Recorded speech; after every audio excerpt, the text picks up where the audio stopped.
మీరెప్పుడైనా బ్లాక్ రైస్‌తో పాయసం ట్రై చేశారా మరి? చేయకపోతే ఇది చూసి ట్రై చేయండి. మేముండే ఈ నార్త్ ఈస్ట్‌లో చాలా ఎక్కువగా తింటారు ఈ బ్లాక్ రైస్‌ని. రైస్‌ను ముందుగా 2 ఆర్ 3 టైమ్స్ వాష్ చేసుకొని పక్కన పెట్టుకోవాలి. ఈ రైస్‌ను హాఫ్ అన్ అవర్ నానబెట్టుకోవాలి.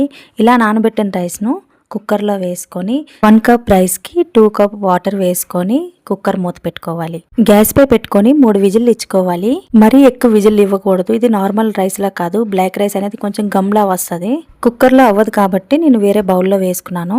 ఇందులోనే నేను కాచి చల్లార్చిన పాలు 2 గ్లాస్ వరకు తీసుకున్నాను. ఇలా పూర్తిగా కలిసేటట్టుగా కలుపుకోవాలి. ఈ రైస్ అనేది హెల్త్‌కి చాలా మంచిది. అందులోనే మీకు ఎంత స్వీట్నెస్ కావాలో అంత షుగర్ వరకు వేసుకోండి. నేను 2 కప్స్ వరకు వేసుకున్నాను. అందులోనే చిటికెడు సాల్ట్ వేసుకోవాలి. అప్పుడే స్వీట్నెస్ తెలుస్తుంది. ఇందులో నేను 2 టేబుల్ స్పూన్ వరకు మిల్క్ మేడ్ వేసుకున్నాను. అది మీ చాయిస్, వేసుకుంటే వేసుకోవచ్చు, లేదంటే లేదు.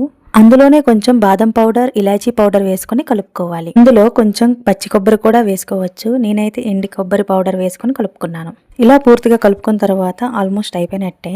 నెయ్యిలో వేయించిన జీడిపప్పు కూడా పైన వేసుకొని గార్నిష్ చేసుకుంటే ఎంతో టేస్టీ అయిన బ్లాక్ రైస్ పాయసం రెడీ.